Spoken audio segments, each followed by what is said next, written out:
Irmãos, muito bom dia, graça e paz da parte do Senhor Jesus. Amém. Irmãos, vamos ficar em pé? Vamos dar início à nossa escola bíblica dominical, orando ao Senhor. Eu quero convidar o nosso irmão Kelvin, que possa fazer essa oração.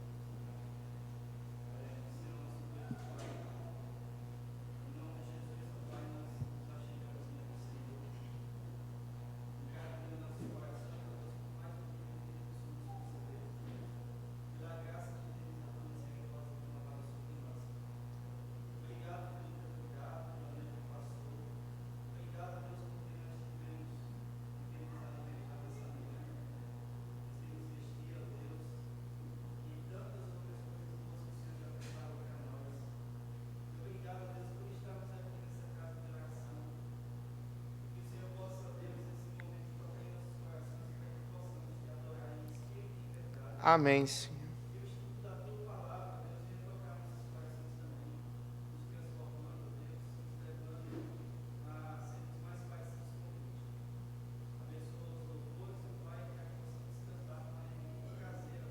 Amém, Senhor. Amém, Senhor. Irmãos, ainda em pé, vamos abrir a palavra de Deus em Provérbios. Provérbios, capítulo 6. Nós vamos fazer a leitura do versículo 20 ao versículo 24.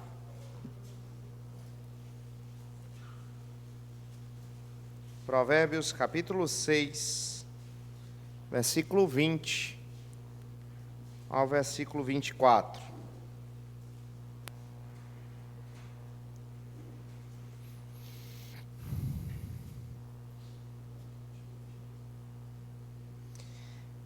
Filho meu, guarda o mandamento de teu pai e não deixes a instrução de tua mãe. Os irmãos. Guarda-os perpetuamente ao teu coração, pendura-os ao pescoço. Quando caminhares, isso te guiará.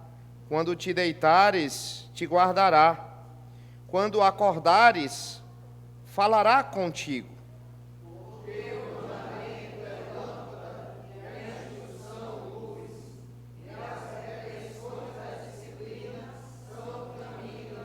Para te guardarem da vil mulher e das lisonjas da mulher alheia.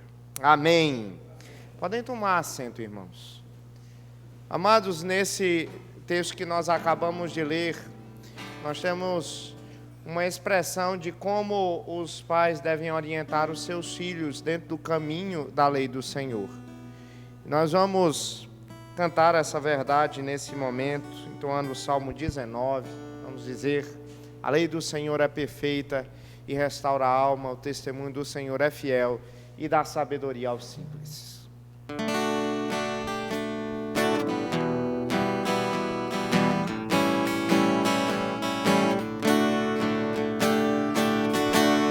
A lei do Senhor é perfeita e restaura.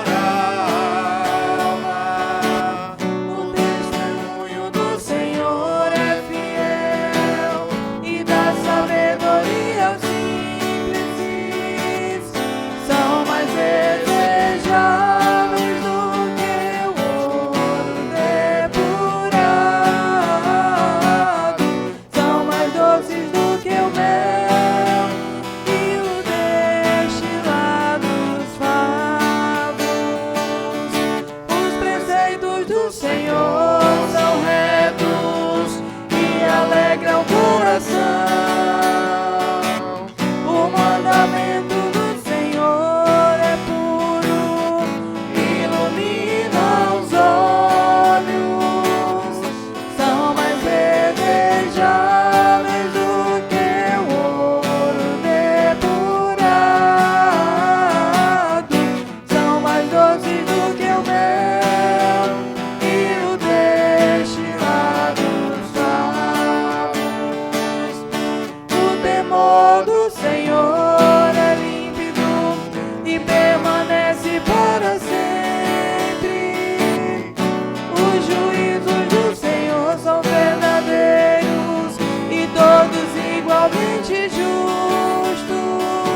agradáveis na tua presença, ó Senhor. Amém. Irmãos, vamos abrir novamente a palavra de Deus em Provérbios capítulo 6. Irmãos, mesmo sentados, acompanhem a leitura que eu farei do versículo 25 ao versículo 35.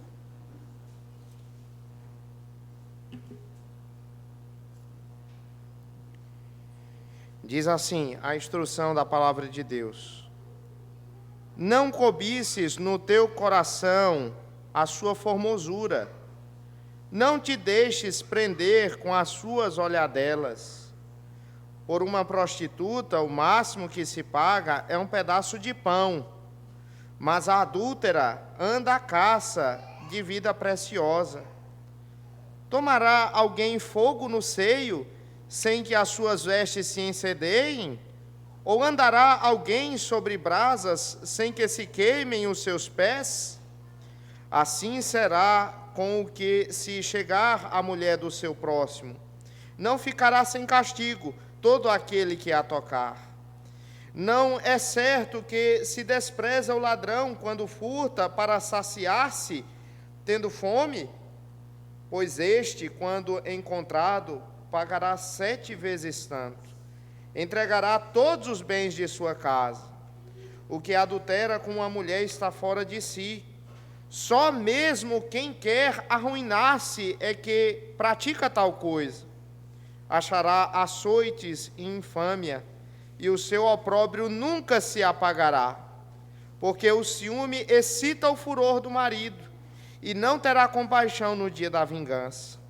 Não se contentará com o resgate, nem aceitará presentes, ainda que sejam muitos.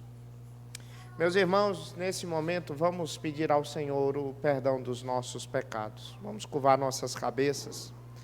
E para essa oração eu quero convidar o nosso irmão Álvaro para que ore ao nosso Deus neste momento. Oremos.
Amém.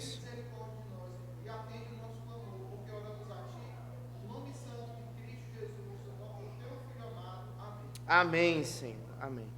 Irmãos, vamos cantar o hino 110A do nosso inário, Crer e Observar.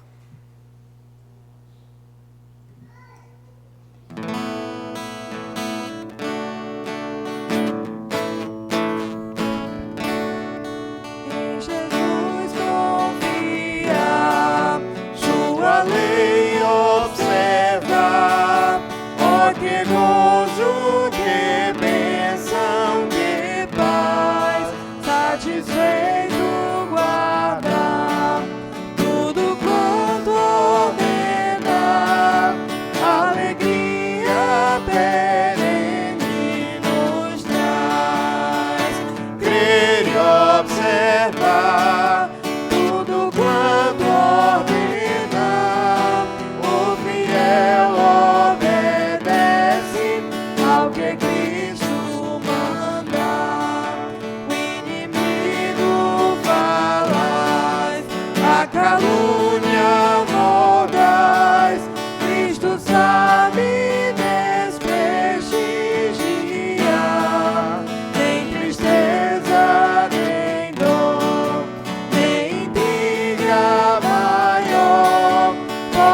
crente fiel abalar. Crer e observar tudo quanto ordena, o fiel obedece ao que Cristo manda. Grande prova de amor, comunhão no Senhor, tem o crente zeloso e leal, o seu rosto virá, seus segredos livrar, é consolo que não tem igual. Crer e observar tudo quanto ordenar, o fiel obedece ao que Cristo manda. Resoluto, Senhor, e com zelo e fervor, os teus passos queremos seguir, teus preceitos guardar, o teu nome exaltar, sempre a tua vontade cumprir.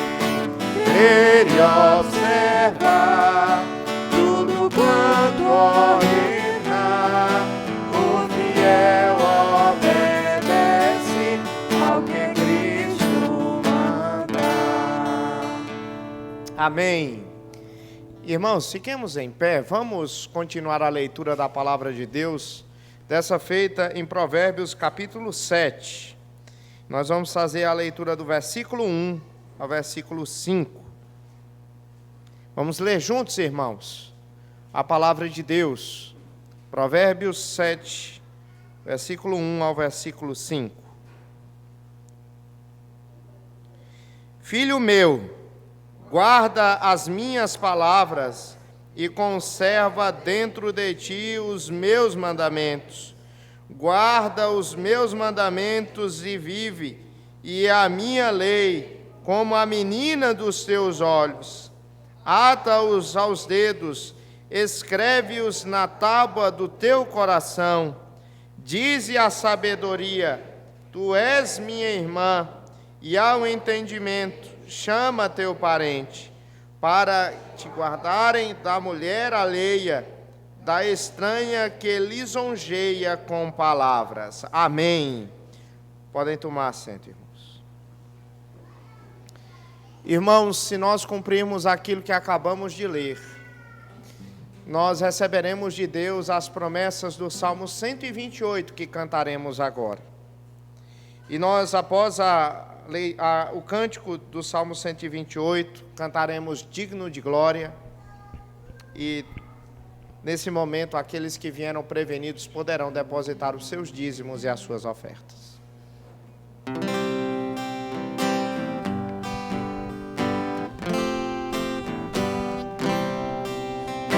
Bem-aventurado aquele que temor tem ao Senhor e que anda nos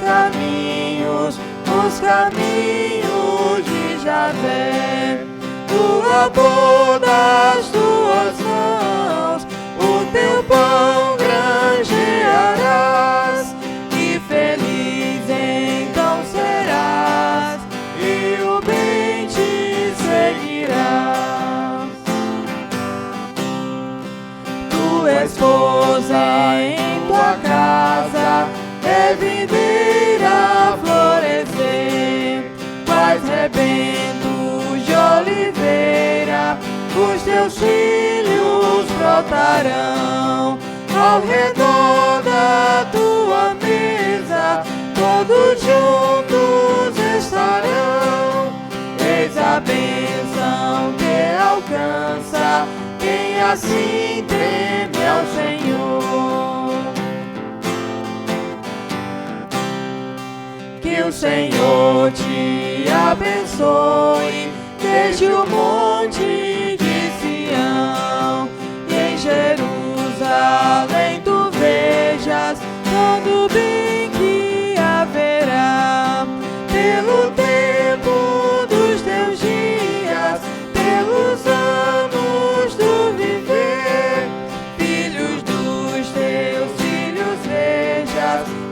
a paz sobre Israel.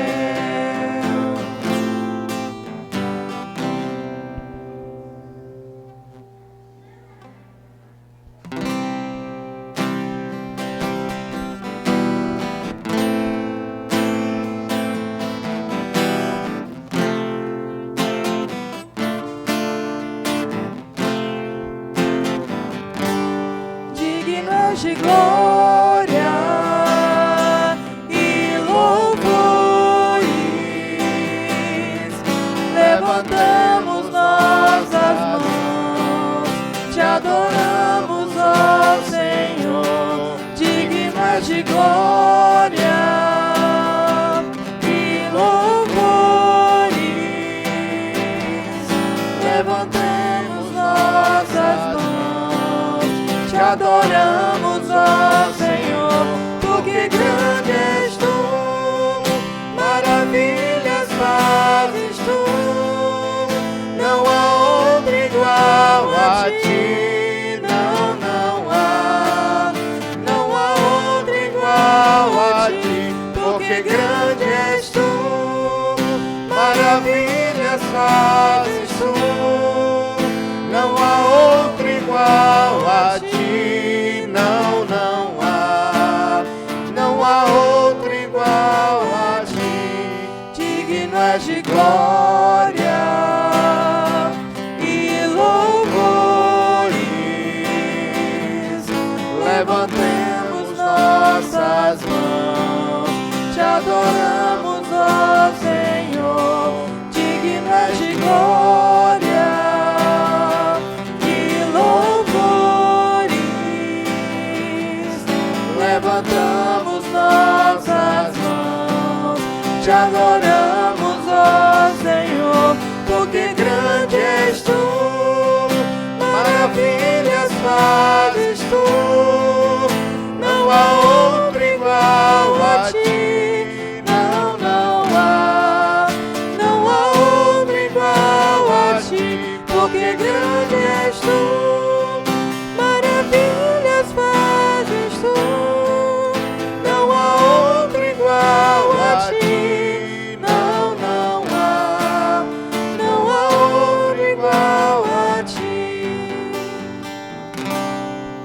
Amém. Eu quero convidar nesse momento a irmã Giselane para que venha à frente, por favor, e possa fazer a chamada de oficiais e professores.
Convidar as nossas crianças para orarmos nesse momento em favor delas.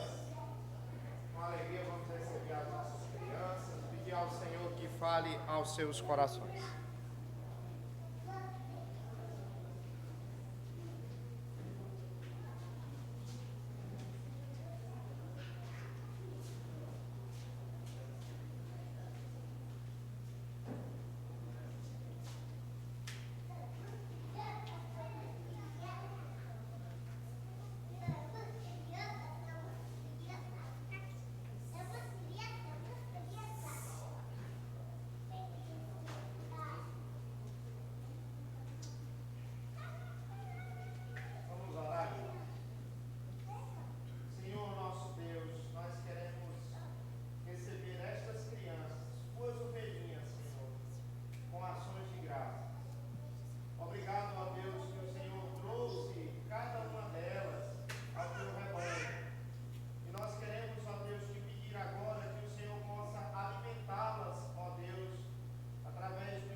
Cadê o Abimael, hein?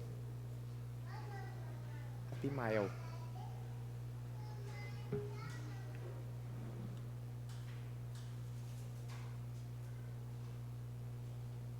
Eu tenho que falar daqui de cima ou pode ser aí embaixo? Ah, tá.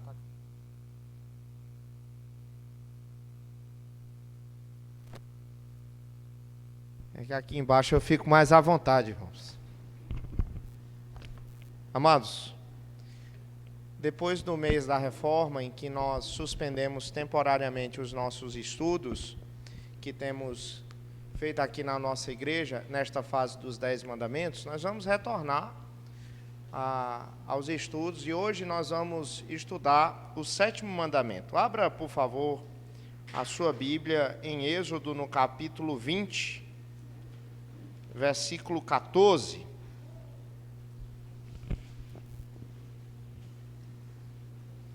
Êxodo, capítulo 20, versículo 14.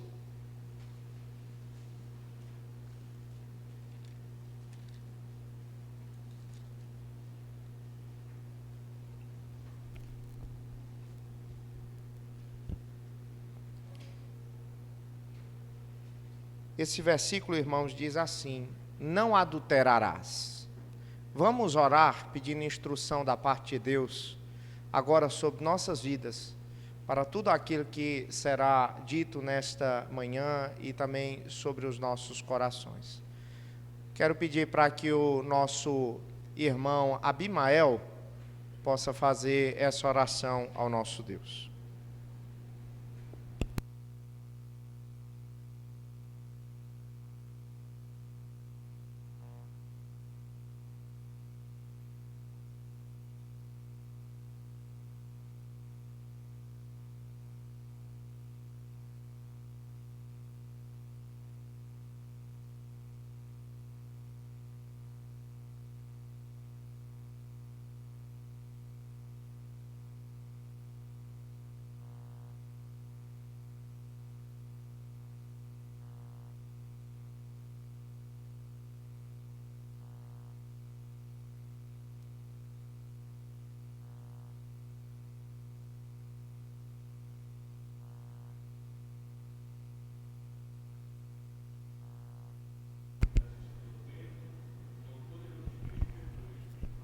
Amém.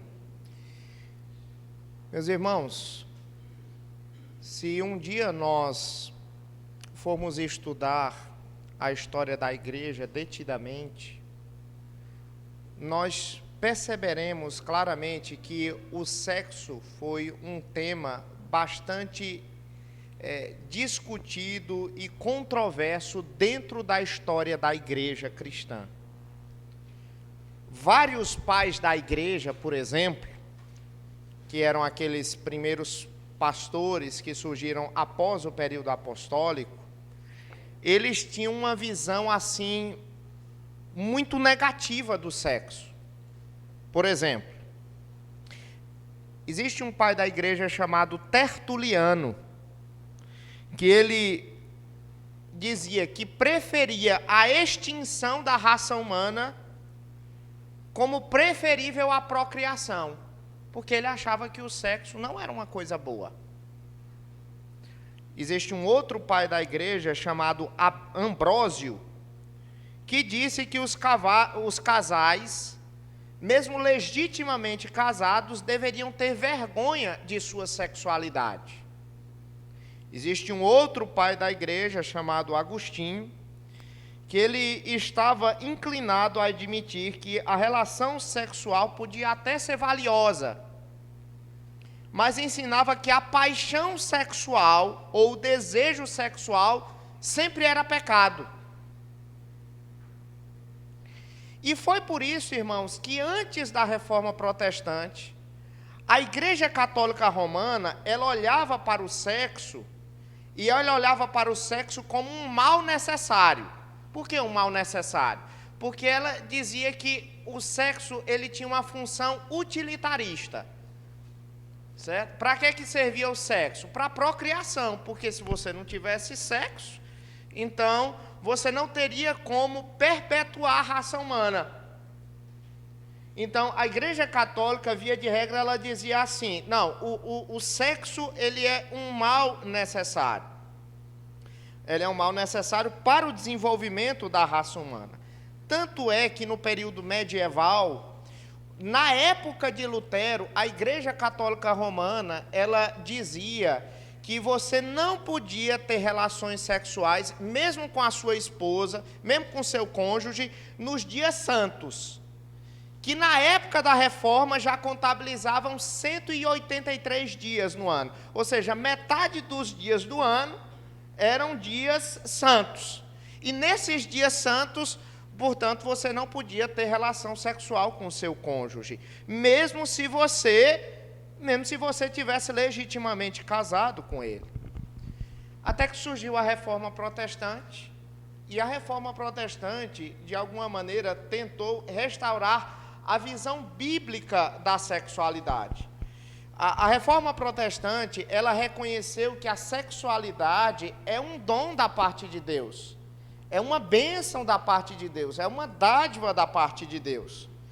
Porque não apenas a sexualidade ela foi dada com a finalidade de reproduzir e perpetuar a raça humana, mas também com o objetivo, irmãos, muito claro, de aprofundar o relacionamento conjugal, não é? Então, marido e esposa praticando a sua sexualidade, eles aprofundam o seu amor um para com o outro e também com um objetivo recreativo, inclusive. Você percebe isso de forma muito clara no livro de Cantares, certo? O livro de Cantares, ele não fala, por exemplo, do fim recreativo, do fim reprodutivo, mas fala do sexo com um fim relacional e com um fim recreativo também. Certo? Leia o livro de Cantares, você vai perceber isso.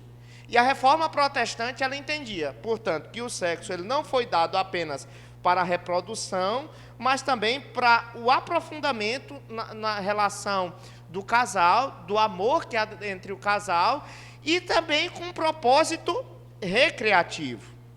Não é? Então, o sexo é para a reprodução, mas ele também é para o romance e para a própria alegria do crente.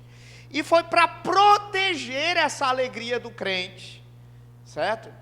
E para proteger essa alegria que Deus determinou dentro do sexo, que Deus nos deu esse 7º mandamento, que é o mandamento não adulterarás. Infelizmente, irmãos, nós vivemos numa cultura onde este mandamento, ele é muito banalizado. Vocês não concordam comigo, irmãos? A nossa cultura é uma cultura muito avessa a esse mandamento.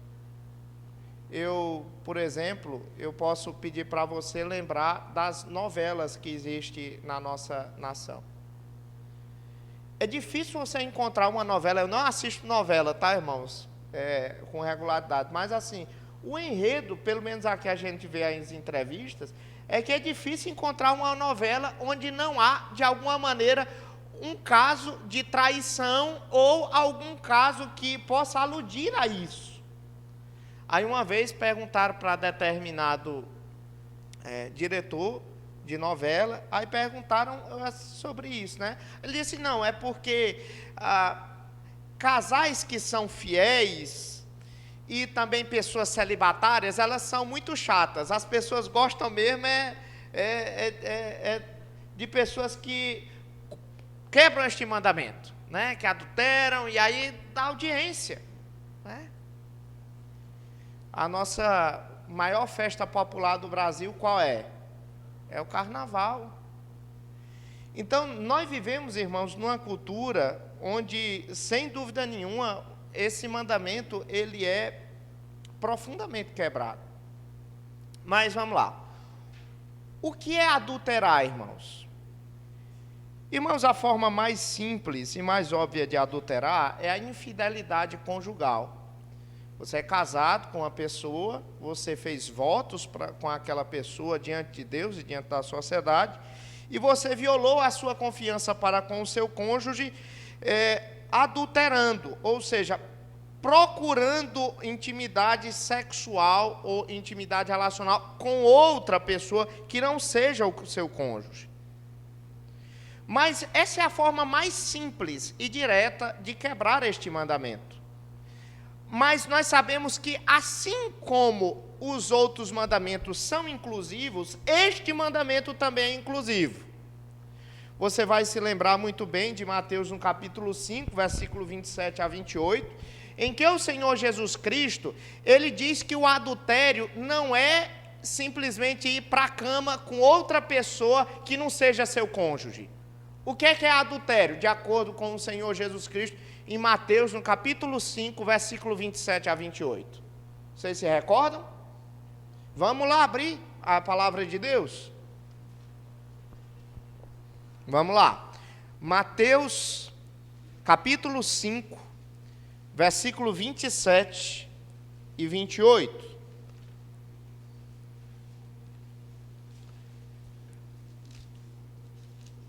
Leia comigo, por favor. Ouviste? Vamos lá, irmãos. Mateus 5, 27 ao 28. Ouvistes o que foi dito? Eu, porém, vos digo.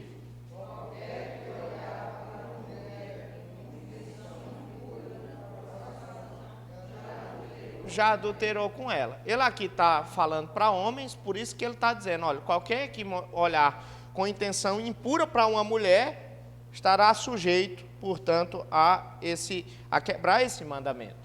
Mas aqui esse mandamento é todo inclusivo, mulheres também estão inclusas. De acordo com esse texto da palavra de Deus, o Senhor Jesus Cristo diz que até você olhar com intenção impura para outra pessoa, você quebra este mandamento. Então, irmãos, a soma de atitudes que estão relacionadas à quebra deste mandamento, sem dúvida nenhuma, é muito ampla. Porque o Senhor Jesus Cristo aqui reconheceu que o adultério, ele não começa na cama, mas ele começa no coração, quando você começa a desejar algo ou alguém que não lhe pertence. Isso já está previsto nos 10 mandamentos. O Senhor Jesus Cristo não inventou essa interpretação. Ele está dando a verdadeira interpretação do 7º mandamento. Visto que, se você olhar para o 10º mandamento, lá no 10º mandamento diz para a gente não cobiçar um monte de coisa, inclusive o cônjuge, a mulher do nosso próximo. Então, aqui o Senhor Jesus Cristo, ele está nos dando a verdadeira interpretação deste mandamento. Bem, quando eu estava preparando esse estudo, eu fiquei pensando sobre várias possibilidades de tratar esse estudo. Mas eu acho, irmãos, que é de comum acordo entre nós, eu espero que assim seja, que nós entendamos que o adultério é uma coisa pecaminosa. Eu acho que todo mundo entende isso. Ou não, irmãos? Alguém aqui na igreja não entende, à luz da palavra de Deus, que o adultério é pecado? Eu acho que não. Acho que é muito claro na Bíblia isso, não é? Então eu não vou gastar tempo assim, mostrando para os irmãos vários casos de adultério. Eu acho que esse tempo pode ser aproveitado de uma outra maneira. Nesta manhã, eu quero falar a você como é que você combate esse tipo de pecado. Quem sabe eu estou falando para você e você está, de alguma maneira, sendo uma pessoa que tem flertado com esse pecado. E eu gostaria de, nesta manhã, dar a você algumas estratégias bíblicas para você não adulterar, para você não viver nessa prática. E para que, em nome de Jesus, você viva uma vida pura e seja fiel ao seu cônjuge, até que a morte o separe, e para a glória de Deus. Amém? Eu quero dar 7 conselhos, 7 estratégias, tá? para a gente poder vencer esses pecados lascivos. Vou usar como exemplo a pornografia. Irmãos, a pornografia é um grande problema do nosso tempo, não é? É ou não é, irmãos? Olha, isso aqui, irmãos, é uma coisa muito boa. Assim como muitas coisas que hoje em dia são fabricadas e produzidas, isso pode ser utilizado para o grande bem da humanidade. Mas a depender do direcionamento que você dá para isto aqui, isso aqui pode ser um veneno para você. E a pornografia, irmãos, está presente em muitas vidas de muitas pessoas. E eu mesmo, irmãos, tenho acompanhado casos de pessoas que têm lutado com esse problema, tenho aconselhado pessoas assim. E a maioria das pessoas, irmãos, que lidam com o problema da pornografia, elas sabem que a pornografia é algo ruim. Todas elas sabem. Mas, irmãos, elas já tentaram uma vez, 2 vezes, 3 vezes se livrar da pornografia e não conseguem. Não conseguem. E elas se sentem derrotadas. E então, quando eu vou aconselhar uma pessoa sobre como vencer a pornografia, eu não foco nos malefícios da pornografia. Porque todas as pessoas que praticam esse pecado e estão relacionadas à pornografia, elas sabem que a pornografia é uma coisa ruim. Eu foco não nos problemas da pornografia, eu foco na graça de Jesus Cristo. Eu tento mostrar para as pessoas que Jesus Cristo, ele pode mudar a vida da pessoa e libertar a pessoa de qualquer pecado, inclusive da pornografia. Abra a sua Bíblia, por favor, em 1 Coríntios, no capítulo 6. Veja só, esse texto da palavra de Deus deixa de forma muito clara para mim e para você que Jesus Cristo, ele pode sim libertar qualquer pessoa de qualquer pecado. 1 Coríntios, capítulo 6, versículo 9 ao versículo 11. Os irmãos encontraram? Permitam-me ler aqui esse texto da palavra de Deus. Diz assim: ou não sabeis que os injustos não herdarão o reino de Deus? Ou seja, que não vão ser salvos. Não vos enganeis. Quem é que não vai ser salvo? Nem impuros, nem idólatras, nem adúlteros, nem efeminados, nem sodomitas. Olha, o versículo 9 fala de uma série de tipos de pecados sexuais. Todos eles são pecados sexuais. Versículo 10. Nem ladrões, nem avarentos, nem bêbados, nem maldizentes, nem roubadores herdarão o reino de Deus. Então, tem uma série de pessoas que não vão entrar no reino de Deus. Agora o versículo 10, veja só. Tais fostes alguns de vós. Ou seja, antes de Cristo, vocês eram essas pessoas, vocês eram impuros, idólatras, adúlteros, efeminados, sodomitas, ladrões, avarentos, bêbados, maldizentes, roubadores. Tais fostes alguns de vós. Aí continua, versículo 11. Mas vós vos lavastes, mas fostes santificados, mas fostes justificados em o nome do Senhor Jesus Cristo e no Espírito do nosso Deus. Então, é o seguinte, irmãos. Qualquer tipo de pecado, Jesus Cristo pode transformar a pessoa. Certo? E quando Jesus Cristo, ele age na vida dessa pessoa, ele transforma a vida dessa pessoa. Abra sua Bíblia em Romanos, no capítulo 6. Romanos, capítulo 6, versículo 4. Um livro antes de 1 Coríntios. Romanos, capítulo 6, versículo 4.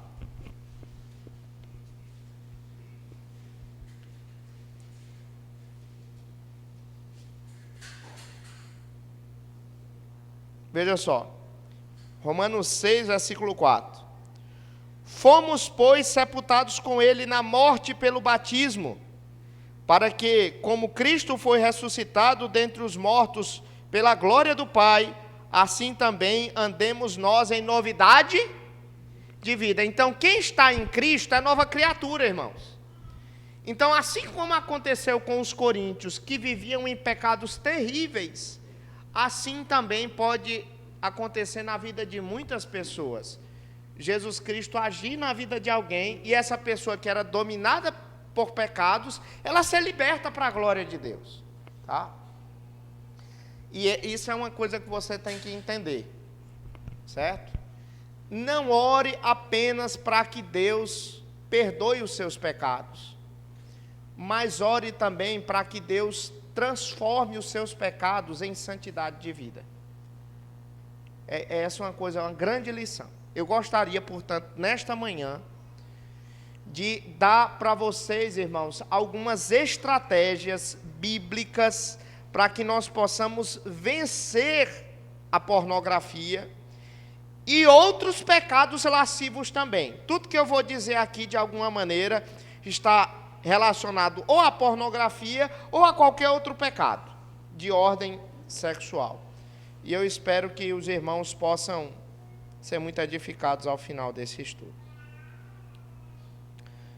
Primeira estratégia, primeira coisa que você deve fazer para que você não caia nesse mandamento, no erro da quebra deste mandamento, é a tristeza. Abra sua Bíblia em Romanos, no capítulo, aliás, em 2 Coríntios, no capítulo 7. 2 Coríntios, capítulo 7.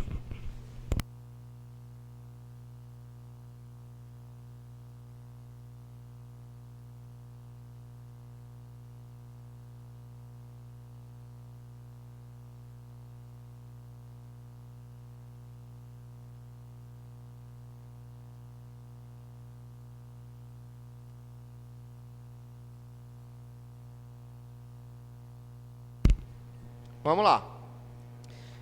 Irmãos, a Bíblia aqui, nesse texto de 2 Coríntios capítulo 7, versículo 8 em diante, diz que existem dois tipos de tristeza. Veja só. 2 Coríntios capítulo 7, versículo 8. Porquanto, ainda que vos tenha contristado com a carta, não me arrependo, embora já me tenha arrependido. Vejo que aquela carta vos contristou por breve tempo. Agora me alegro não porque fostes contristados, mas porque fostes contristados para arrependimento. Pois fostes contristados segundo Deus, para que de nossa parte nenhum dano sofresseis. Porque a tristeza segundo Deus produz arrependimento para a salvação, que a ninguém traz pesar. Mas a tristeza do mundo produz o que, irmãos? Porque quanto cuidado não produziu isto mesmo em vós, que segundo Deus fostes contristados. Que defesa, que indignação, que terror, que saudades, que zelo, que vindima. Em tudo destes prova de estardes inocentes neste assunto. Muito bem. Aqui, meus irmãos, o apóstolo Paulo fala de dois tipos de tristeza. Ele diz que uma é a tristeza segundo o mundo e a outra é a tristeza segundo Deus. Cada uma dessas tristezas, elas têm as suas próprias características, certo? Por exemplo, a tristeza, de acordo com o apóstolo Paulo aqui, a tristeza mundana, ela é caracterizada, certo, irmãos? Por alguma angústia de estar perdendo alguma coisa. Por exemplo, a pessoa que se entristece segundo o mundo, ela se entristece porque está com medo de perder o seu cônjuge, está com medo de perder os seus bens, está com medo de perder a sua reputação, está com medo de perder a sua família. Entenderam? Ela está com medo de perder alguma coisa que não está necessariamente relacionada com o Senhor. Diz aqui o apóstolo Paulo que esse tipo de tristeza, ela resulta em morte. Por quê? Porque ela só pensa em si mesma. Por exemplo, quem adultera ou quem pratica pornografia, por exemplo, a pessoa só está pensando nela. Ela não está pensando no seu cônjuge, ela não está pensando em Deus, em como isso de alguma maneira desagrada ao Senhor. Ela diz assim: não, eu quero ter isso, eu vou fazer isso, eu vou acessar isso. Não importa aquilo que os outros estejam achando a esse respeito, não importa aquilo que Deus acha a esse respeito. Essa é a tristeza segundo o mundo, certo? Quando o indivíduo é descoberto, aí ele fica triste, porque a reputação dele foi manchada. Porque ele pode perder o seu cônjuge, pode perder algum bem material por conta daquilo. Mas essa não é a tristeza segundo Deus. Essa é a tristeza segundo o mundo. A tristeza segundo Deus, o foco dela não está naquilo que a pessoa pode perder do ponto de vista material e até no nível do relacionamento humano. A tristeza segundo Deus é uma tristeza relacionada à glória de Deus. Eu pequei contra Deus. Tá, eu sei que a nossa família é importante. Eu sei que os bens que nós acumulamos na vida é importante. Eu sei que a nossa reputação, nós devemos zelar por ela. Essas coisas são todas importantes. Mas a coisa principal, irmãos, é o Senhor. Quem se arrepende segundo Deus diz: eu pequei contra Deus. Tá? Exemplo muito claro de quem se arrependeu segundo Deus: Davi. Davi, no Salmo 51, ele reflete a respeito do adultério que ele cometeu com Batseba. Todos os irmãos conhecem. E lá, irmão Ricardo, tem uma coisa muito interessante. Lá, irmão Ricardo, vem dizendo o seguinte: Davi diz assim: pequei contra ti. Contra ti o que, irmãos? Contra ti somente. Mas vem cá, irmãos. Davi pecou só contra Deus quando ele adulterou com Batseba? Não. Ele pecou contra a própria Batseba, pecou contra Urias, que era marido dela. Em um certo sentido, pecou contra a sua nação, porque ele usou do seu poder para, de alguma maneira, se apropriar de uma mulher que não era dele. Então ele pecou sobre muitas pessoas. Mas quando Davi, ele diz: pequei contra ti somente, ele não quer de alguma maneira negar que ele pecou contra outras pessoas. É uma forma dele dizer: meus irmãos, em última instância eu pequei foi contra Deus, porque todos os pecados, no final das contas, eles acabam de alguma maneira afetando a glória de Deus, a santidade de Deus, que diz para a gente não adulterar, né? É esse tipo de tristeza, irmãos, que produz mudança. A tristeza, segundo o homem, não produz mudança, certo? Porque daqui a pouco a pessoa, quando ela recupera isso aí, ela é propensa a cair no mesmo erro. Mas a tristeza, segundo Deus, não. Quais são as características segundo Deus? Aqui o apóstolo Paulo cita algumas. Por exemplo, no texto que nós lemos, o apóstolo Paulo mostra que a tristeza, segundo Deus, ela é duradoura. Ela não é como a tristeza do mundo. A tristeza do mundo dura pouco tempo.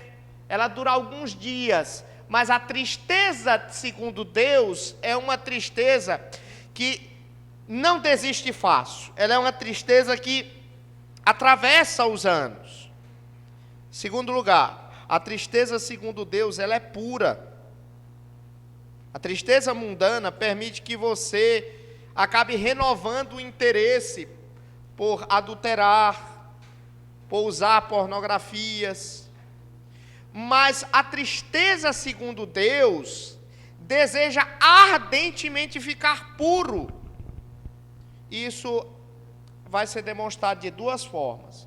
Como é que você quer ser puro? Primeira coisa, você estará disposto a prestar contas com outro cristão. Pode ser com seu pastor, inclusive. Certo? Você vai dizer, eu pequei uma vez, eu não quero pecar de novo, então eu quero ajuda. Porque Deus sabe que a gente não pode carregar as nossas cargas sozinhos. Por isso que a Bíblia diz, para a gente carregar as cargas uns dos outros. Então, você vai prestar contas com alguém. Você vai dizer como é que está a sua vida. E vai fazer isso regularmente. A segunda coisa que você demonstra que a sua tristeza é uma tristeza pura mesmo, é que você vai abrir mão e se livrar de tudo aquilo que pode lhe levar a pecar. Por exemplo, algumas pessoas, irmãos, precisarão se desfazer de um smartphone. Eu não estou dizendo para se desfazer de celular, mas pega aquele celular quadradinho, entendeu? Pastor, isso é radical demais, pastor. Mas, irmãos, o Senhor Jesus Cristo pede para nós medidas radicais. Lá em Mateus, no capítulo 5, ele diz assim, se os teus olhos te fazem pecar, o que é que a gente tem que fazer? Arranca-o e lança-o de ti. Pois te convém que você entre no céu sem um dos teus membros, e não vá com todos os seus membros para o inferno. Quando o Senhor Jesus Cristo diz para a gente arrancar o olho, obviamente, Ele não está querendo dizer que a gente deva se alejar, não é isso que Ele está dizendo. Ele está querendo usar um artifício retórico chamado de exagero. Ele está querendo dizer, em outras palavras, se você enxerga alguma coisa que lhe faz pecar, haja como se você estivesse cego. Não enxergue. Abra mão disso.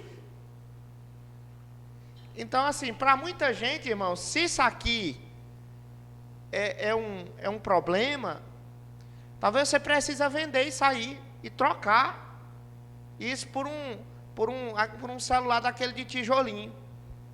Entendeu?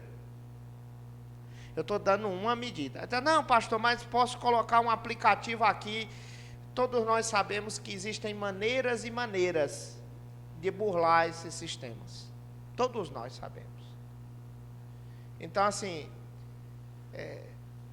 você demonstra de fato que você está arrependido disso e não quer cair nesse pecado quando você abre mão de tudo aquilo que pode lhe levar a pecar. Terceira coisa. A tristeza, segundo Deus, ela é temerosa. A tristeza mundana faz simplesmente temer as consequências negativas que alguém pode lançar sobre você por conta do seu pecado. Mas a tristeza, segundo Deus, não. A tristeza, segundo Deus, ela pensa no Senhor.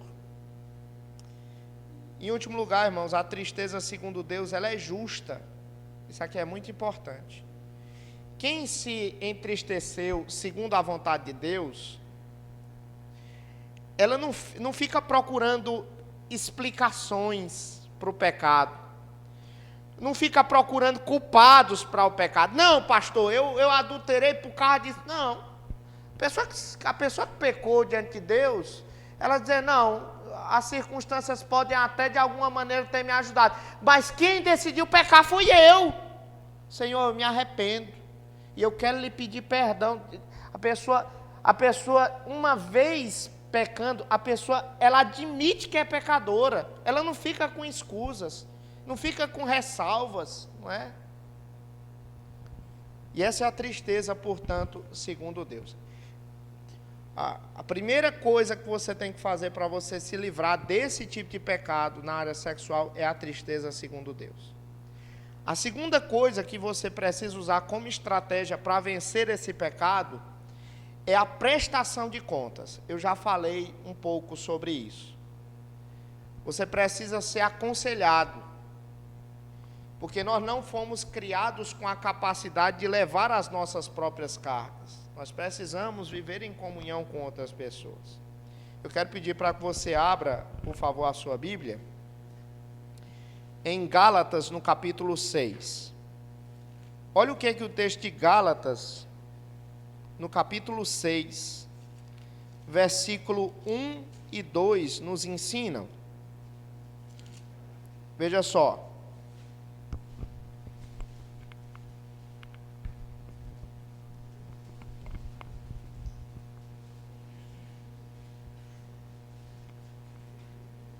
Gálatas capítulo 6, versículo 1 e versículo 2.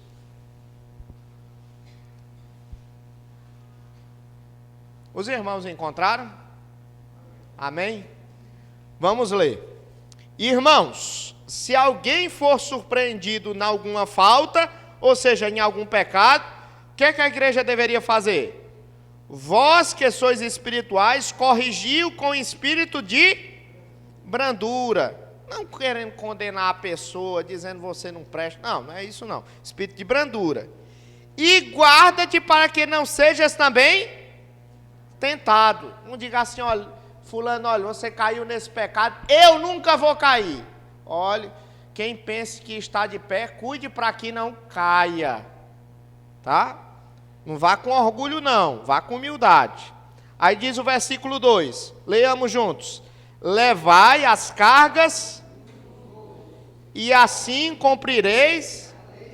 Por quê? Porque a lei de Cristo diz para a gente amar o nosso próximo, como a nós mesmos.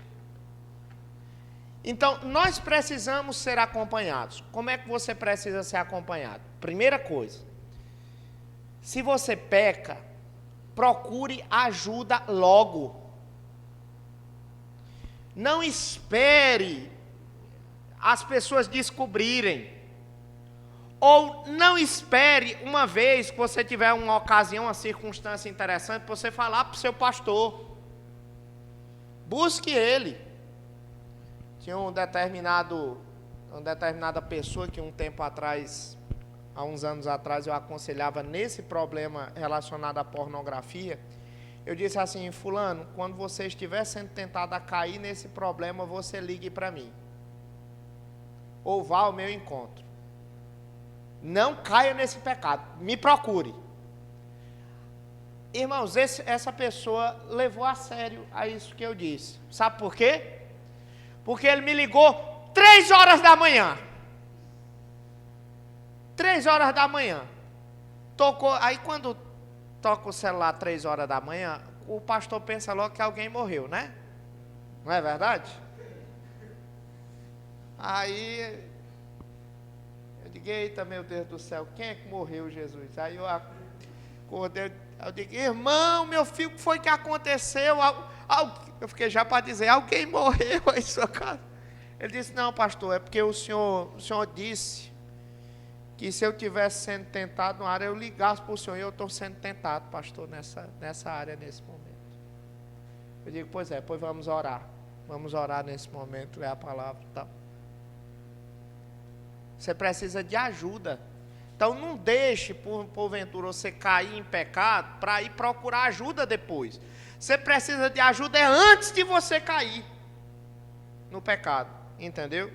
Segundo lugar, a prestação de contas tem que ser honesta. Você tem que falar a verdade.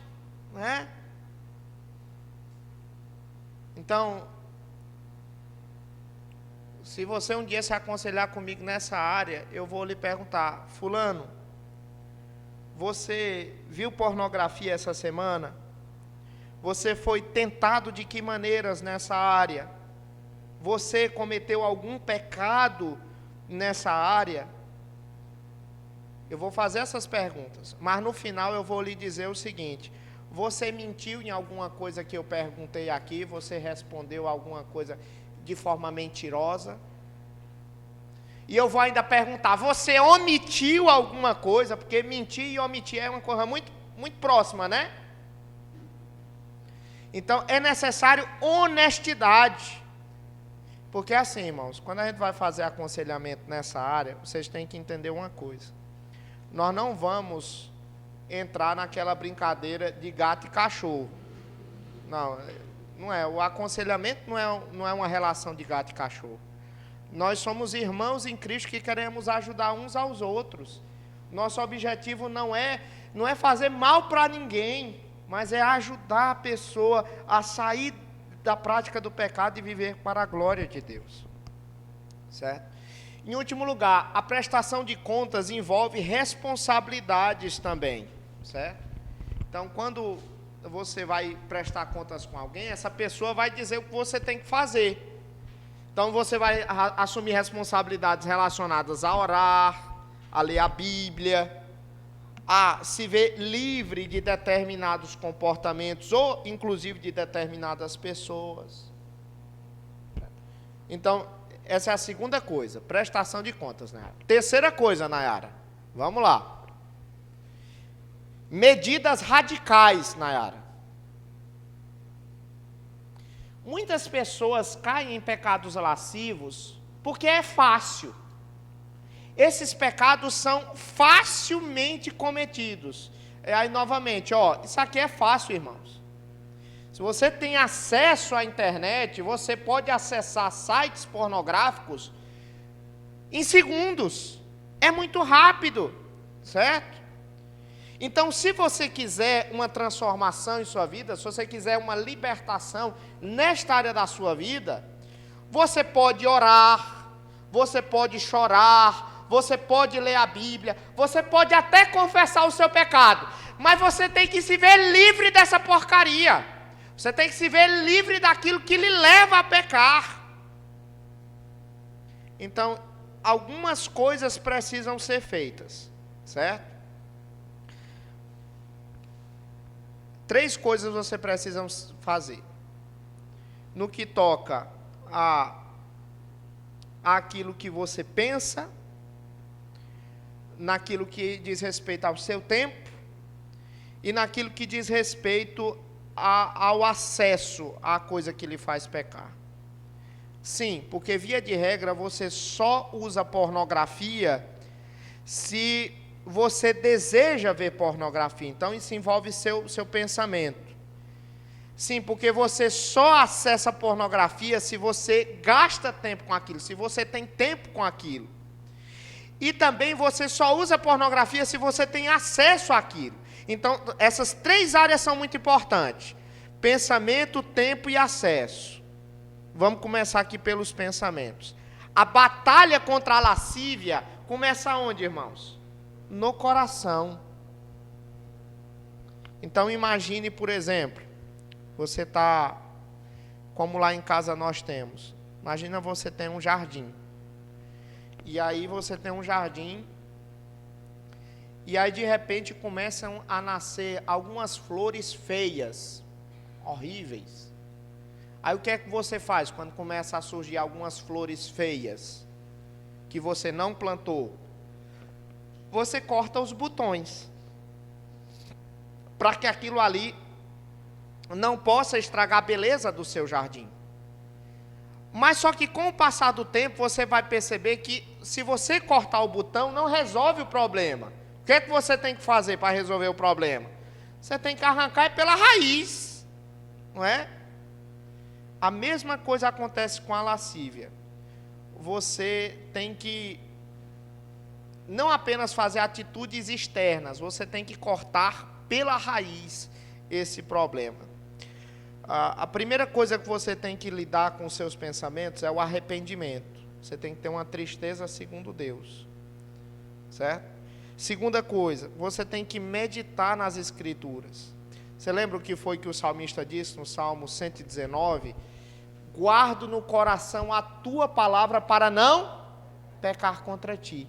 Então, quando você lê a palavra de Deus e você decora a palavra de Deus, aquilo ali de alguma maneira vai ser uma arma contra o pecado no dia que você for tentado contra o pecado.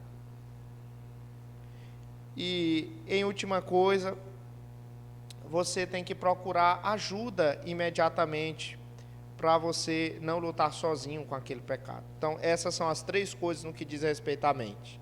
no que diz respeito ao uso do tempo. Uma pessoa só usa pornografia se ela tem tempo para isso. Certo? Tente imaginar uma sala cercada de pornografia. Como era que você agiria se você estivesse sozinho?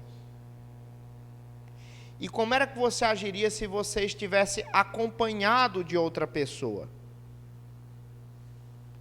Algumas pessoas que estariam sozinhas numa sala onde há muita pornografia, elas poderiam se comportar de maneira pecaminosa. Outras não, mas algumas sim. E por que aquelas que se comportariam de forma pecaminosa, elas se comportaram daquela maneira? Irmãos, elas se comportaram daquela maneira porque ela estava sozinha. Então, assim, eu sempre digo, no seu uso do tempo, você deve procurar não ficar sozinho. Fique com alguém, fique com a sua família, fique com o seu cônjuge. Não passe tempo sozinho, certo? Se você é casado, durma no horário que o seu cônjuge dorme, né? Esse é um dos segredos de um casamento assim duradouro. É quando você faz as coisas juntos, né? Inclusive dormir junto na mesma hora. Isso é uma coisa muito importante. Embora isso não seja uma regra, mas é um grande segredo, sim, né? Terceiro lugar, você deve tomar medidas contra acesso àquelas coisas que lhe levam a pecar, como, por exemplo, o acesso à pornografia.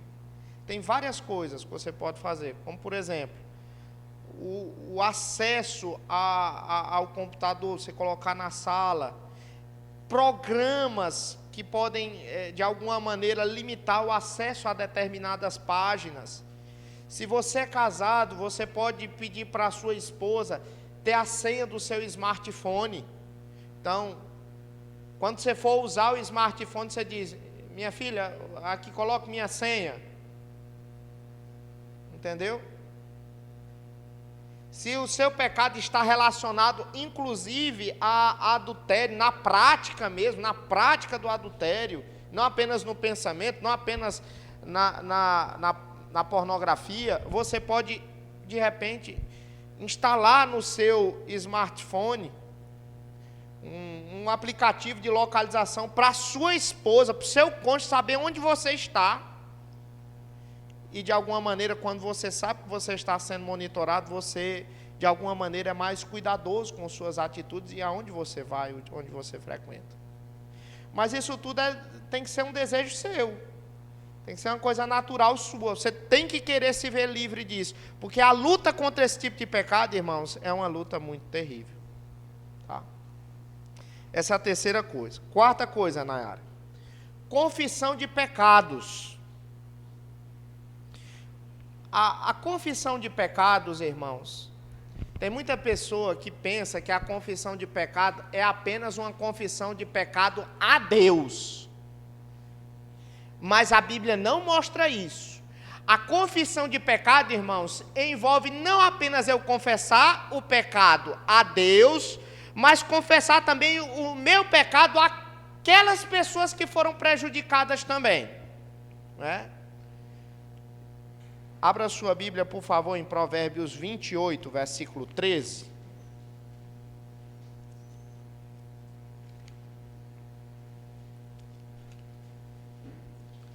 Provérbios 28,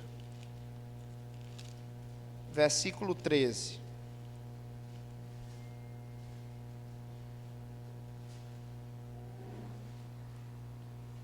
Olha que grande promessa, irmãos.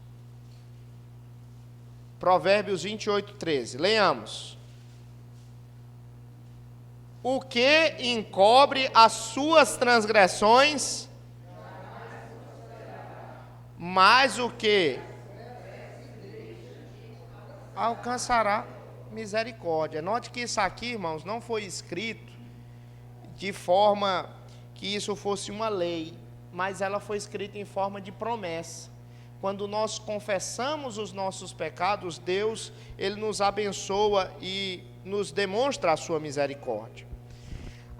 Bem, como é que você deve confessar o seu pecado? Primeira coisa, você deve confessar o seu pecado, especialmente para aquelas pessoas que foram atingidas por esse pecado. Eu recomendo você fazer isso apenas às pessoas que foram afligidas por o pecado que você cometeu. Por que é que eu estou dizendo isso, irmãos? Porque às vezes a gente com boa intenção, a gente pode até confessar publicamente os nossos pecados. Mas isso acaba de alguma maneira trazendo mais prejuízos do que benefícios. Se o pecado ele foi público, então ele deve ser tratado de forma pública. Mas se ele foi um pecado velado, ele deve ser tratado de forma velada. A nossa Constituição, na verdade, o nosso Código de Disciplina, inclusive, fala disso, né? De disciplinas veladas e de disciplinas públicas. Existem algumas disciplinas aqui na igreja que os irmãos nunca, a não ser a pessoa e as pessoas envolvidas, existem algumas disciplinas que os irmãos nunca saberão. Por quê, irmãos? Porque não precisa saber. Porque vocês não sabem um pecado que a pessoa cometeu. Então não adianta, não precisa a gente falar, né? Então assim, eu digo para vocês que se cometer um pecado e isso afligiu alguém, então você vai confessar esse pecado para essa pessoa. Eu vou dar 2 exemplos. Um exemplo positivo e um exemplo negativo. O exemplo negativo. Tinha um irmão de uma igreja que eu pastoreei, a Juliane se lembra. A Juliane está aqui ou não? Não, né? Mas foi um caso assim muito emblemático. Nós estávamos numa escola dominical, como esta, e aí antes do estudo da escola dominical, na hora da confissão dos pecados, aí eu disse assim, eu quero pedir para o irmão fulano de tal fazer uma oração. Irmão, sabe como foi que ele orou? Ele orou, ele foi sincero, irmãos, diante de Deus. Ele disse, Senhor, eu quero lhe pedir perdão pelos meus pecados, porque muitas vezes eu entrei aqui e eu cobicei a mulher do meu próximo. Irmãos, e depois ele citou nominalmente. Ele foi verdadeiro, irmãos? Ele foi verdadeiro? Foi, eu acho que ele estava com a melhor das intenções. Mas assim, irmãos, eu acho que aquilo ali não convinha, porque depois criou uma situação assim, muito difícil dentro do contexto da igreja, né? De pessoas virem para a igreja e de repente pensar que estava sendo cobiçada por outra pessoa. Vocês entenderam o que eu quis dizer? Eu não recomendo fazer isso não, tá, irmãos? Não recomendo mesmo. Se o seu pecado é velado, você precisa confessar o seu pecado para as pessoas que estão envolvidas, ou por alguém que possa lhe ajudar a vencer esse pecado. Mas assim, não coloca no Instagram, pelo amor de Deus. E também não fala publicamente assim, não vai te ajudar, tá? Nem todo mundo tem sabedoria para tratar desse tipo de pecado. Aí um outro exemplo positivo. Agora é um exemplo positivo. Teve um senhor que adulterou e aquilo estava martirizando ele. Martirizando, ele era um crente verdadeiro. Ele chegou no meu escritório suando e aí disse, pastor, eu pequei, eu adulterei, eu estou aqui para morrer, pastor. E agora o que é que vai ser da minha vida? Eu disse, quem é que está sabendo disso? Ele disse, só eu e a outra pessoa. Mas outra pessoa e agora o senhor. Aí eu disse, agora você tem que confessar para sua esposa isso. Ele disse, pastor, ela não vai mais me querer. Eu digo, é um problema seu, é a consequência do seu pecado. Mas você precisa confessar para ela. Você pecou contra ela, vá confessar. Não é? Pastor, o que é que vai ser de mim? Ela vai meus filhos, tal. Eu digo, confesse. E ele foi, irmãos. Ele escutou umas poucas e boas. Ele escutou uma pouca e boa. Mas, meus irmãos, a esposa dele não deixou.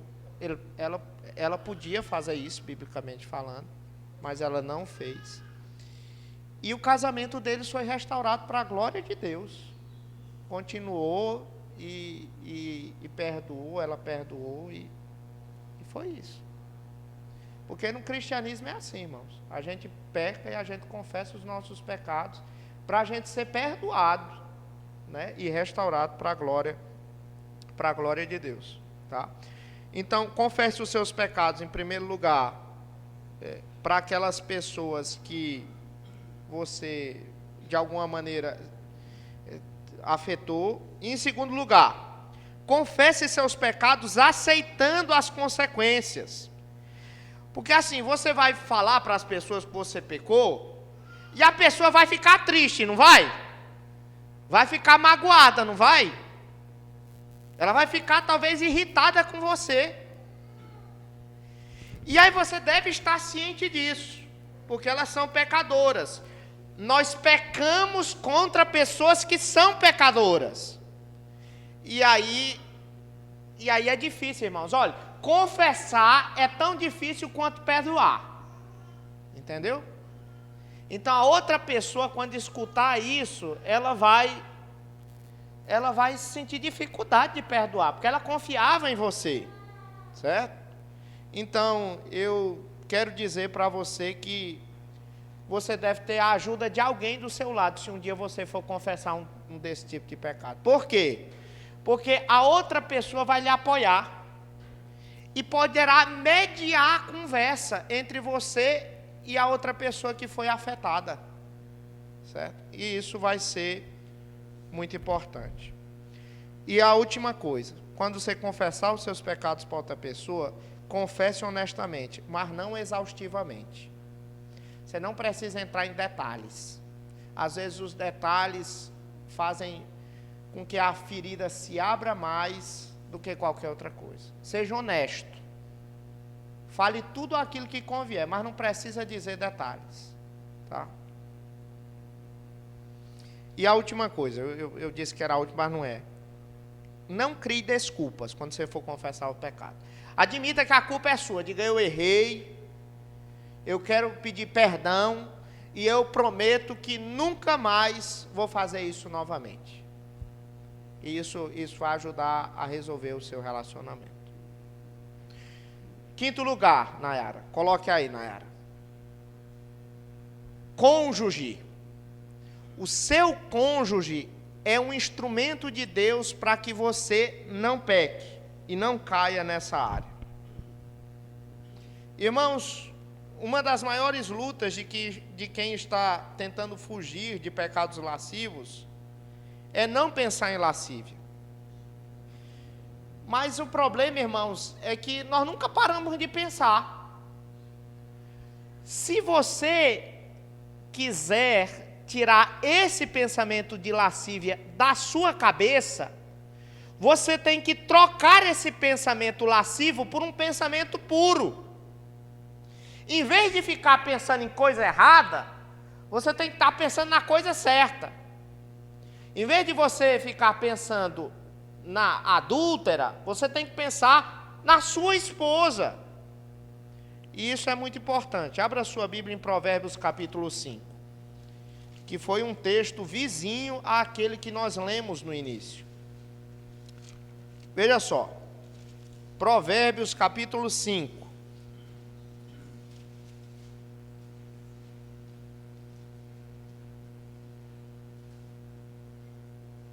Versículo 1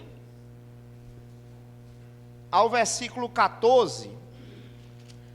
Aqui você tem, irmão Zenildo, nesses 14 versículos, você tem várias e várias palavras relacionadas à mulher adúltera.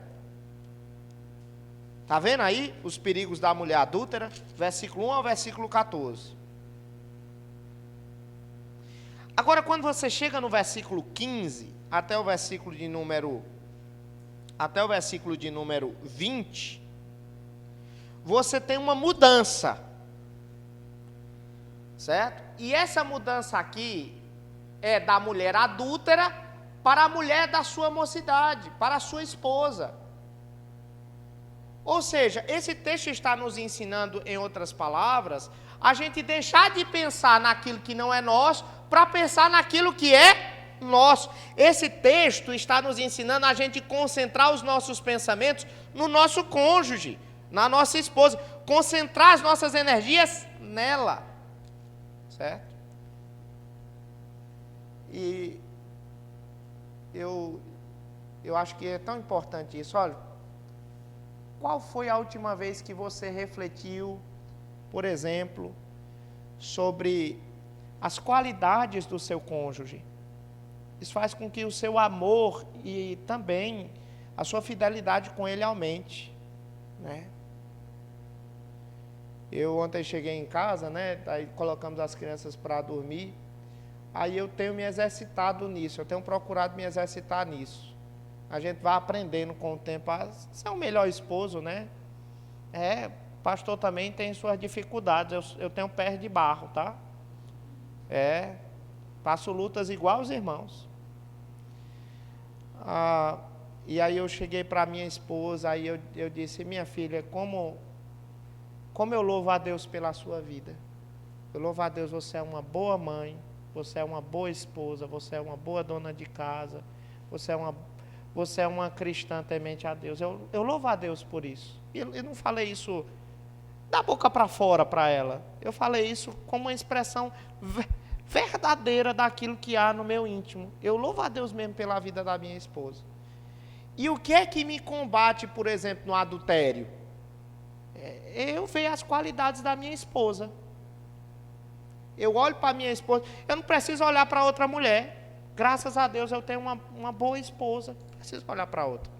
Eu tenho dentro de casa tudo aquilo que eu preciso para ser feliz. Preciso procurar fora de casa isso de uma forma espúria e de uma forma pecaminosa, né? E aí nós entramos no sexto, Nayara, que é a gratidão. Abra a sua Bíblia, por favor, em Efésios capítulo 5. Estamos terminando, irmãos. Efésios capítulo 5, versículo de número 3.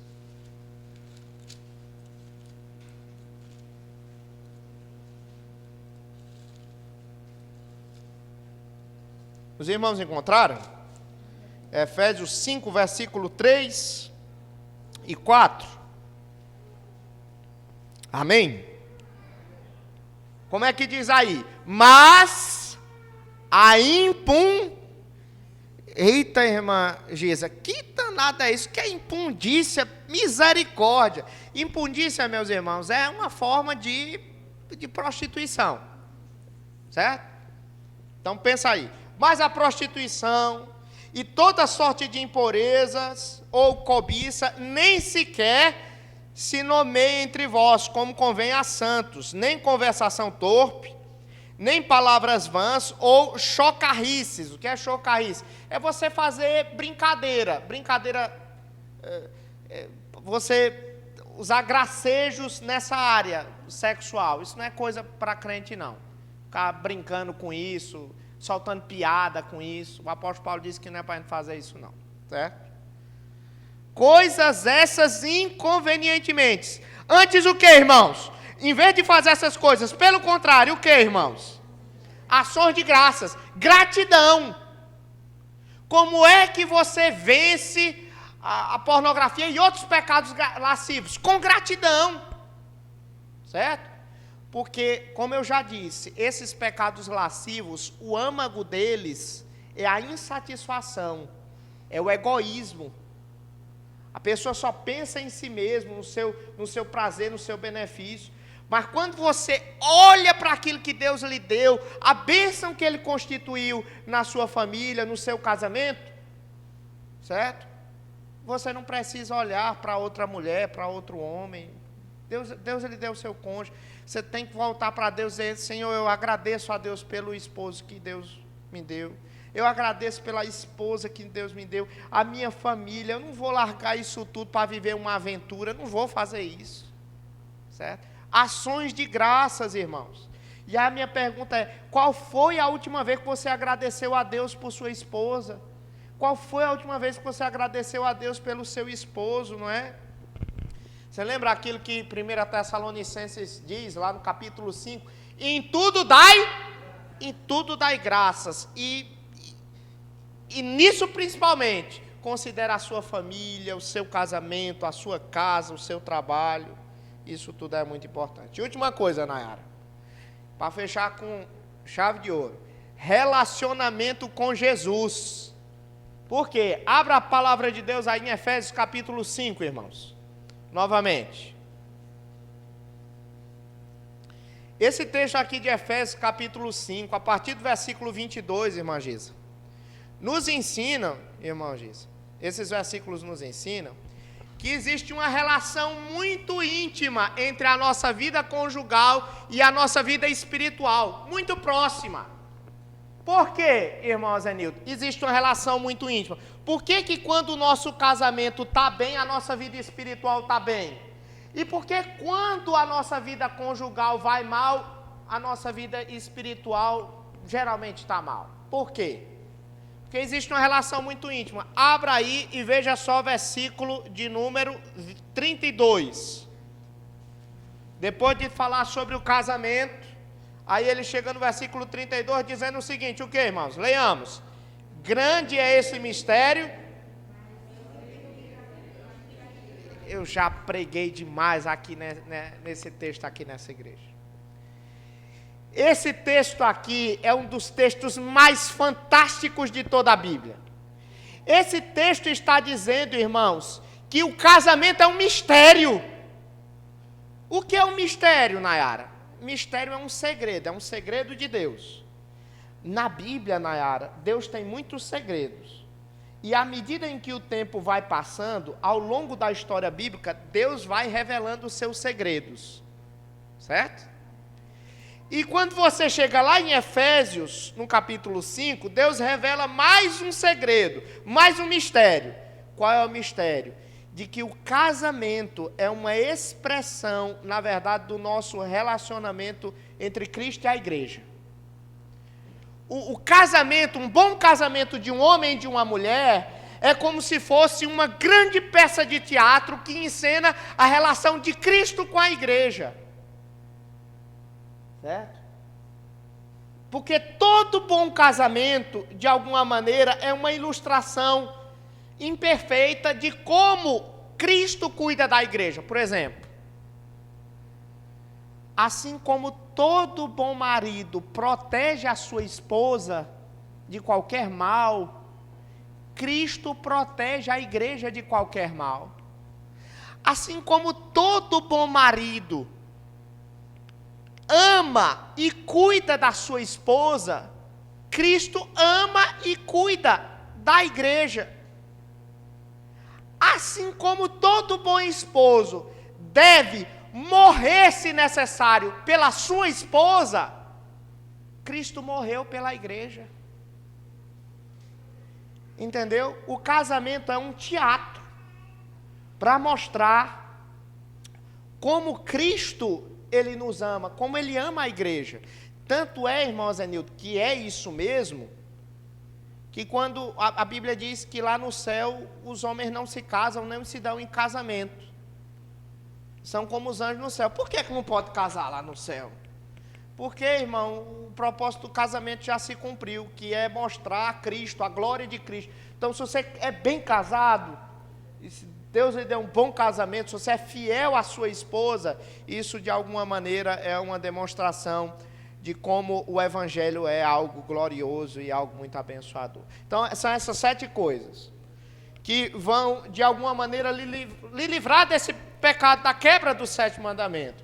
Tristeza segundo Deus, prestação de contas, medidas radicais, confissão de pecado, cônjuge, gratidão e relacionamento com Jesus. Irmãos, eu quero agora abrir para perguntas. Tá? Eu quero abrir para perguntas nesse momento. Existe alguma pergunta, meus irmãos? Vamos lá, quem é que está falando aí? Irmã Zenira. Irmã Zenira, vamos lá, irmã Zenira.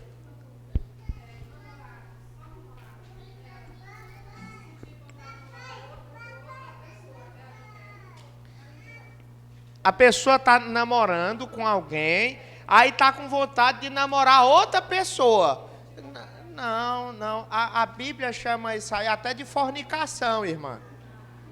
É fornicação. Você não é casado com a pessoa, ou seja, você não tem um compromisso formal com ela, mas a intenção foi demonstrada, tanto é que iniciou o namoro. Certo? Pois é fornicação. Entra dentro dessa classe também da quebra deste mandamento. Tá? Entendeu? Então, moça, olha aqui, moça, deixa eu dizer uma coisa para você, tá? Se o seu namorado, se o seu namoradinho, aquela pessoa que você gosta, tá com um relacionamento com você e tá com o olho na outra, olhe, fuja desse laço, é um laço. Vocês conhecem essa expressão? Eu não costumo usar muito, mas é um laço.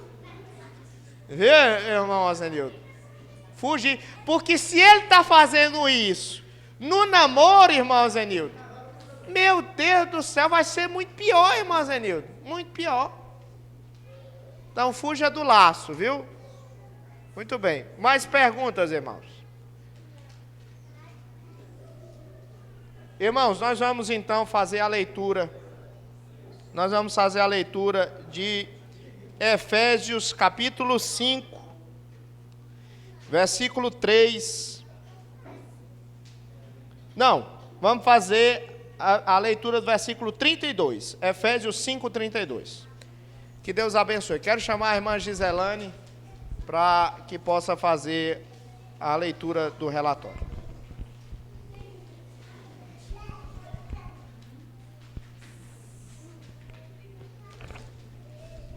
Teremos agora a apresentação da classe Moisés e da classe Samuel, logo em seguida a leitura do relatório.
Bom dia. Hoje a nossa classe, nós estudamos sobre a história de José, né, com seus irmãos, e nós tratamos sobre um sentimento ruim que é a inveja.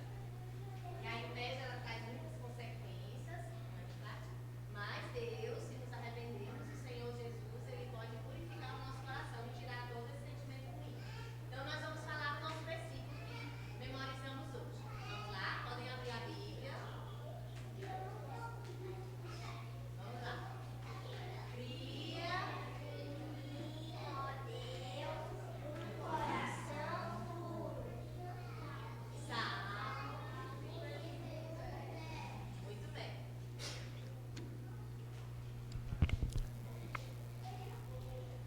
Alunos matriculados da classe Moisés, nós temos 12 matriculados, 2 ausentes. 10 presentes, 1 visitante, total de 11, Bíblias 1, revista 1. As crianças alfabetizadas nós temos matriculados 5, ausentes 2, presentes 3, visitantes 2, total de 5, Bíblias 5, revista 0. Agora eu convido os irmãos a se colocarem de pé para a leitura do versículo-chave. Irmãos, façamos a leitura de Efésios 5:32. Grande este mistério, mas eu me refiro a Cristo e à igreja. Efésios 5:32. Amém. Jovens matriculados nós temos 24, ausentes 15, presentes 9, visitantes 2, total de 11, Bíblias 8, revista 0. Adultos matriculados nós temos 40, ausentes 15, presentes 25, visitantes 7, total de 32, Bíblias 22, revista 0. Oficiais e professores matriculados nós temos 13, ausentes 2, presentes 11, visitantes 0, total de 11, Bíblias 11, revista 0. Agora eu vou fazer a leitura do relatório geral, em comparação do domingo anterior com esse domingo. Nesse domingo, nós temos matriculados 94, no domingo anterior nós tínhamos 97. Ausentes nesse domingo nós temos 36, no domingo passado tínhamos 47. Presentes nesse domingo nós temos 58, domingo passado nós tínhamos 50. Visitantes esse domingo nós temos 12, domingo passado nós tínhamos 5. Total nesse domingo 70, domingo passado 55. Bíblias nesse domingo 47, no domingo passado nós tínhamos 43. Revista nesse domingo nós temos 1 e no domingo passado 1 também. Meus irmãos, nós tivemos 2 aniversariantes. Um foi a Nicole Cristina, que fez aniversário dia 2. E hoje nós temos a Michele Rayane, está fazendo aniversário hoje. Eu queria convidar ela para vir aqui na frente para o pastor fazer uma oração. E queria saber se tem mais algum irmão que está fazendo aniversário hoje ou que fez semana passou. Pode vir, irmão, pode vir aqui. Amanhã só? Ah, tá bom. Pois tá, muito obrigado, meus irmãos.